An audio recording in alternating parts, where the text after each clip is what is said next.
ಎಲ್ಲರಿಗೂ ನಮಸ್ಕಾರ. ಇಂದು ನಾವು BA ಇಕನಾಮಿಕ್ಸ್ 3ನೇ ಸೆಮಿಸ್ಟರ್ ಸಾರ್ವಜನಿಕ ಅರ್ಥಶಾಸ್ತ್ರದಲ್ಲಿ ಉತ್ಪಾದನೆಯ ಮೇಲೆ ಸಾರ್ವಜನಿಕ ವೆಚ್ಚದ ಪರಿಣಾಮಗಳು ಎಂಬ ವಿಷಯದ ಬಗ್ಗೆ ಪ್ರಸ್ತಾಪಿಸೋಣ.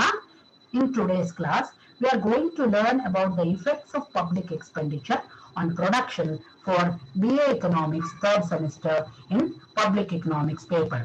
ನಮ್ಗೆಲ್ರಿಗೂ ಗೊತ್ತಿರುವಂತೆ ಸಾರ್ವಜನಿಕ ಅರ್ಥಶಾಸ್ತ್ರವು ಅಥವಾ ಸಾರ್ವಜನಿಕ ವೆಚ್ಚವು ಉತ್ಪಾದನೆ, ವಿತರಣೆ ಹಾಗೂ ಸಂಪನ್ಮೂಲಗಳ ಒಂದು ವರ್ಗಾವಣೆಯ ಮೇಲೆ ಪರಿಣಾಮವನ್ನು ಬೀರುತ್ತೆ ಅನ್ನೋದನ್ನ ನಾವು ಹೇಳಿದ್ದೀವಿ. ಇಂದು ಮೊದಲಿಗೆ ನಾವು ಸಾರ್ವಜನಿಕ ವೆಚ್ಚವು ಯಾವ ರೀತಿ ಉತ್ಪಾದನೆಯ ಮೇಲೆ ಪರಿಣಾಮವನ್ನು ಬೀರುತ್ತೆ ಅನ್ನೋದನ್ನ ನಾವು ಮೊದಲಿಗೆ ಈಗ ಅರ್ಥ ಮಾಡ್ಕೊಳ್ಳೋಣ. ಇದರ ಬಗ್ಗೆ ಡಾಲ್ಟನ್ ರವರು ಹೇಳ್ತಾರೆ, ಸಾರ್ವಜನಿಕ ವೆಚ್ಚವು ಉತ್ಪಾದನೆಯ ಮೇಲೆ ಸಾಕಷ್ಟು ಹೆಚ್ಚಿನ ಪರಿಣಾಮವನ್ನ ಬೀರುತ್ತೆ ಅಂತ ಹೇಳ್ತಾ ಡಾಲ್ಟನ್ ರವರು ಹೇಳ್ತಾರೆ. ಇದನ್ನ 3 ವಿಭಾಗವಾಗಿ ನೋಡುವ ಪ್ರಯತ್ನವನ್ನ ಡಾಲ್ಟನ್ ರವರು ಮಾಡಿದ್ದಾರೆ. ಅಂದ್ರೆ ಸಾರ್ವಜನಿಕ ವೆಚ್ಚವು ಜನರ ಕೆಲಸ ಮಾಡುವ, ಉಳಿತಾಯ ಮಾಡುವ ಹಾಗೂ ಹೂಡಿಕೆ ಮಾಡುವ ಸಾಮರ್ಥ್ಯದ ಮೇಲೆ ಏನು ಪರಿಣಾಮ ಬೀರುತ್ತೆ ಅನ್ನೋದನ್ನ ಮೊದಲನೇದಾಗಿ ಅವರು ಹೇಳಿದ್ದಾರೆ. ಎರಡನೇದಾಗಿ ಈ ಸಾರ್ವಜನಿಕ ವೆಚ್ಚವು ಜನರ ಕೆಲಸ ಮಾಡುವ, ಉಳಿತಾಯ ಮಾಡುವ ಮತ್ತು ಹೂಡಿಕೆ ಮಾಡುವ ಒಂದು ಆಸೆಯ ಮೇಲೆ ಅಥವಾ ಅವರ ಇಚ್ಛೆಯ ಮೇಲೆ ಏನ್ ಪರಿಣಾಮ ಬೀರುತ್ತೆ ಅನ್ನೋದನ್ನ ಹೇಳಿದ್ದಾರೆ. ಮೂರನೇದಾಗಿ ಡಾಲ್ಟನ್ ರವರು ಯಾವ ರೀತಿ ಸಾರ್ವಜನಿಕ ವೆಚ್ಚವು ಸಂಪನ್ಮೂಲಗಳ ವರ್ಗಾವಣೆಯ ಮೇಲೆ ಹೇಗೆ ಪರಿಣಾಮವನ್ನು ಬೀರುತ್ತೆ, ಅಂದ್ರೆ ಸಂಪನ್ಮೂಲಗಳನ್ನ ನಾವು ವಿವಿಧ ಉಪಯೋಗಗಳಿಗೆ ಹಾಗೂ ವಿವಿಧ ಪ್ರದೇಶಗಳಿಗೆ ವರ್ಗಾವಣೆ ಮಾಡಿದಾಗ ಏನ್ ಪರಿಣಾಮ ಆಗುತ್ತೆ ಅನ್ನೋದನ್ನ ಈ ರೀತಿಯಾಗಿ ಸಾರ್ವಜನಿಕ ವೆಚ್ಚದ ಉತ್ಪಾದನೆಯ ಮೇಲಿನ ಪರಿಣಾಮವನ್ನ ಡಾಲ್ಟನ್ ರವರು 3 ವಿಭಾಗಗಳಲ್ಲಿ ಪ್ರಸ್ತಾಪಿಸಿದ್ದಾರೆ. We know that public expenditure is going to affect the production, distribution and diversion of resources in an economy.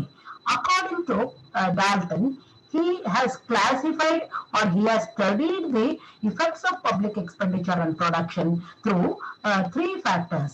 The first one is, what is the effect of public expenditure on the people's ability to work, save and invest?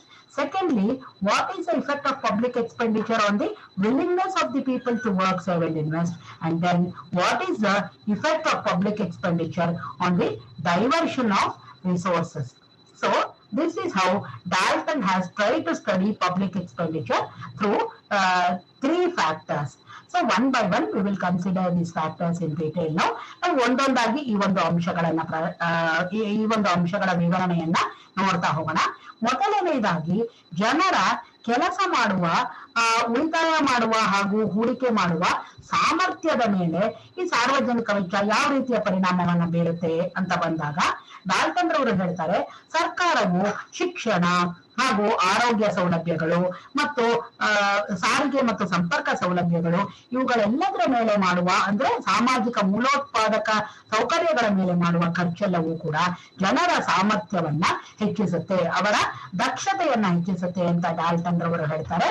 ಯಾಕೆಂದ್ರೆ ಉಚಿತವಾದ ಶಿಕ್ಷಣ ಮತ್ತು ಆರೋಗ್ಯ ಸೌಲಭ್ಯಗಳನ್ನ ಕೊಡೋದು ಮತ್ತು ಜನರಿಗೆ ಈ ಒಂದು ನಿರುದ್ಯೋಗ ಭತ್ಯೆಗಳನ್ನ ನೀಡೋದು ಇತ್ಯಾದಿಗಳನ್ನ ಬಡ ಜನರಿಗೆ ಕೊಟ್ಟಾಗ ಅವರ ಒಂದು ಕೊಳ್ಳುವ ಸಾಮರ್ಥ್ಯದಲ್ಲಿ ಹೆಚ್ಚಳ ಉಂಟಾಗುತ್ತೆ.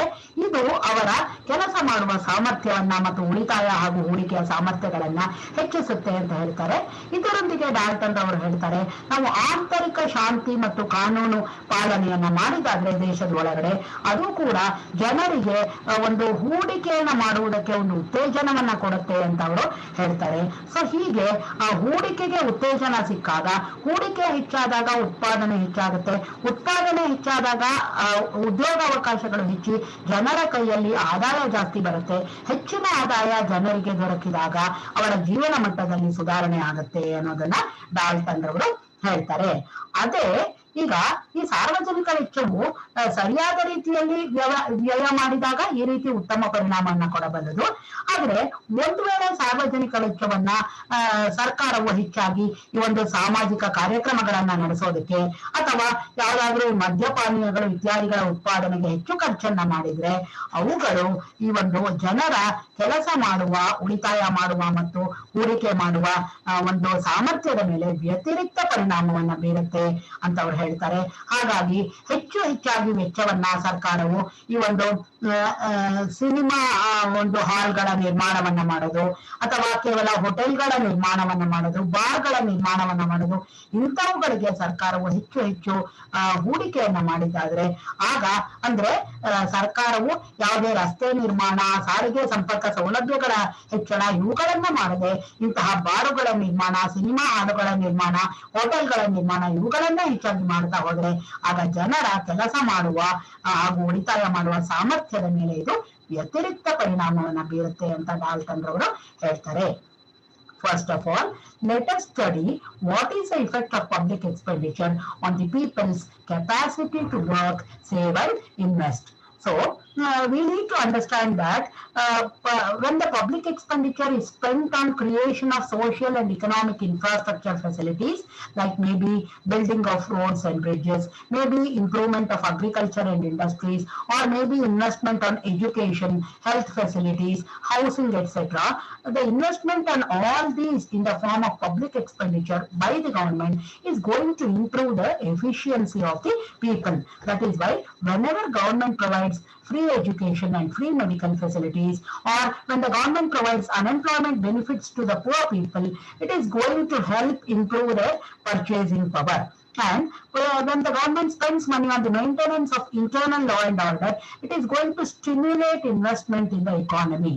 With encouragement for the investment, when people invest more, automatically production increases, and with an increase in production, employment opportunities go up, and with an increase in employment opportunities, people will have more income in their hands, which will lead to an increase in their standard of living. So, when public expenditure is incurred mainly on the creation of economic and social infrastructure, this is how the economy will be benefited and it will have a positive impact on the economy.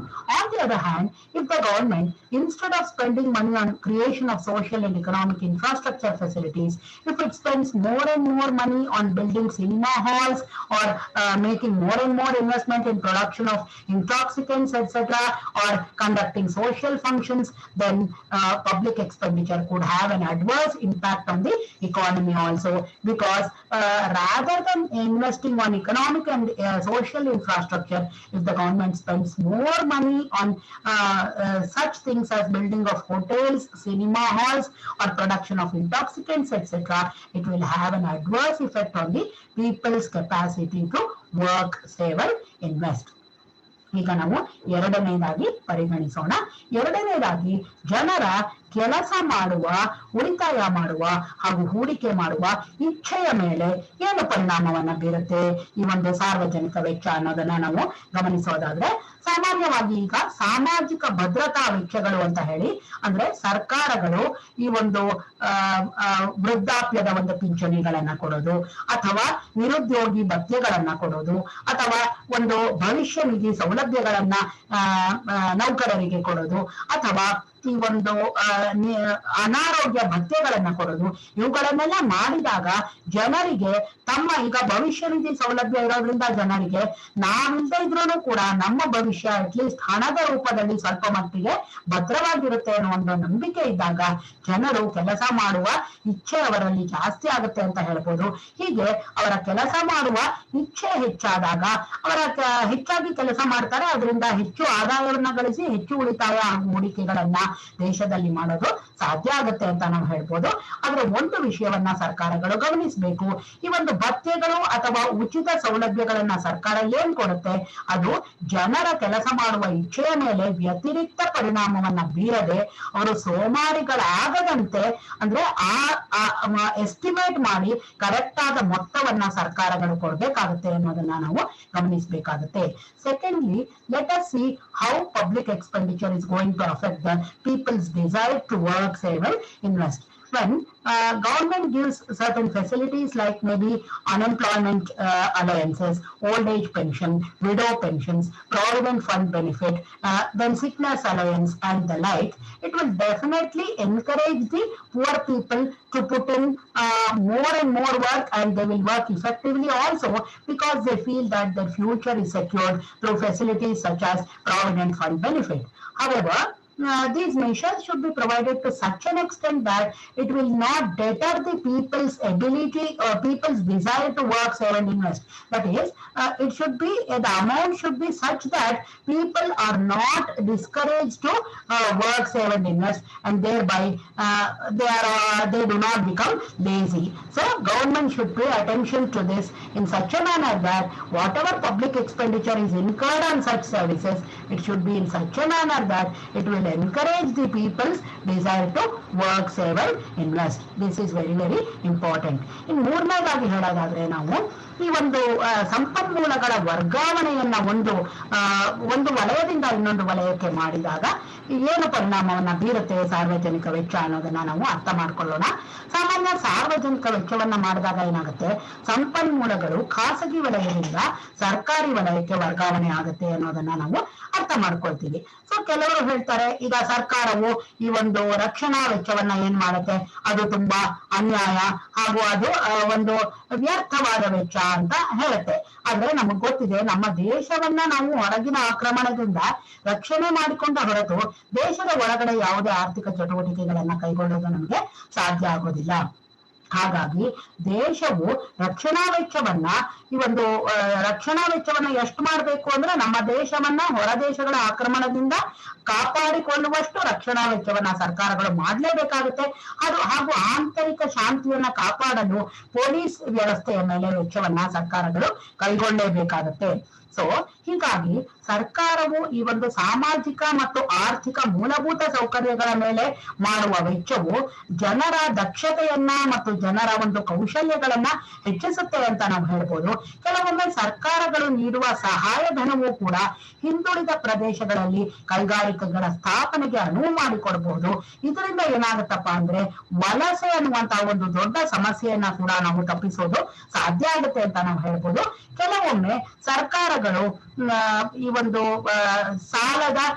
ಸಾಲವನ್ನ ತೀರಿಸೋದು ಅಥವಾ ಸಾಲದ ಬಡ್ಡಿಯ ಪಾವತಿಯನ್ನ ಮಾಡೋದು, ನೀರಾವರಿ ಸೌಲಭ್ಯಗಳನ್ನ ಒದಗಿಸಿಕೊಡೋದು, ಅಥವಾ ಹೆಚ್ಚಾಗಿ ಒಂದು ಅರಣ್ಯೀಕರಣವನ್ನ ಮಾಡೋದು, ಮತ್ತು ಇಂಧನ ಹಾಗೂ ಸಾರಿಗೆ ವ್ಯವಸ್ಥೆಗಳನ್ನ ಮಾಡೋದು, ಶಿಕ್ಷಣದ ಮೇಲೆ ವೆಚ್ಚವನ್ನ ಮಾಡೋದು, ಇವುಗಳೆಲ್ಲವೂ ಕೂಡ ದೇಶದಲ್ಲಿ ದಕ್ಷತೆಯನ್ನ ಹೆಚ್ಚಿಸುವುದಕ್ಕೆ ಸಾಧ್ಯವಾಗುತ್ತೆ ಅಂತ ನಾವು ಹೇಳಬಹುದಾಗಿದೆ. ಹಾಗಾಗಿ ವಿವಿಧ ಉಪಯೋಗಗಳ ನಡುವೆ ಮತ್ತು ವಿವಿಧ ಪ್ರದೇಶಗಳ ನಡುವೆ ಸಂಪನ್ಮೂಲಗಳನ್ನ ಸುಲಲಿತವಾಗಿ ವರ್ಗಾವಣೆ ಮಾಡೋದಕ್ಕೆ ಸಾರ್ವಜನಿಕ ವೆಚ್ಚವನ್ನ ಒಂದು ಅಸ್ತ್ರವನ್ನಾಗಿ ಸರ್ಕಾರವು ತುಂಬಾ ಚೆನ್ನಾಗಿ ಪ್ರಯೋಗ ಮಾಡಬಹುದು ಅನ್ನೋದನ್ನ ನಾವು ಅರ್ಥ ಮಾಡ್ಕೊಳ್ಬೇಕು. ಹೀಗೆ ಈ ಪ್ರಾದೇಶಿಕ ಅಸಮತೋಲನಗಳು ಕಡಿಮೆ ಆದಷ್ಟು ಕೂಡ ದೇಶದಲ್ಲಿ ರಾಜಕೀಯವಾಗಿ ಕೂಡ ಅದು ಶಾಂತಿಗೆ ಎಡೆ ಮಾಡಿಕೊಡುತ್ತೆ ಮತ್ತು ವಲಸೆಯನ್ನ ಕೂಡ ತಪ್ಪಿಸುತ್ತೆ ಅಂತ ನಾವು ಹೇಳಬಹುದಾಗಿದೆ. Now, thirdly, let us see what is the effect of public expenditure on allocation of resources between sector. As you know, public expenditure can be very effectively used as a measure to allocate resources between different uses and different regions. Whenever public expenditure is undertaken, it leads to transfer of resources from private sector to public sector. Some argue that defense expenditure is wasteful, but as we know, unless our country is safe from external aggression, we cannot achieve any economic progress within the country. Similarly, unless and until we incur expenditure on maintenance of internal peace, economic activities cannot prosper. So, public expenditure on the creation of economic and social infrastructure really improves people's efficiency and their skills also to work. But we should also remember that whenever government spends money in the form of subsidies, that is also helpful because subsidies may help setting up industries in backward regions, which is going to help the regional development of those regions, and it is also going to prevent migration of people from those regions to developed regions. And public expenditure can also be incurred on certain socially desirable items like maybe debt redemption, irrigation, irrigation, afforestation, power and transport, education, and the like. So we see that public expenditure should be incurred in such a way that it gives the best results in whichever sector the results are the best. There the resources have to be allocated and the resources have to be distributed between different regions so that balanced regional development can happen in the country. At the same time, resources should be distributed between the present and the future, because tomorrow in future we should not leave the country empty without any resources for our own future generations. So this is how we see that it is very important, and public expenditure can be used as a very effective tool for allocation of resources between different users and between different sectors. So to conclude, I will conclude with Dalton's words that Dalton says, whereas taxation taken alone may check production, public expenditure taken alone should almost increase it.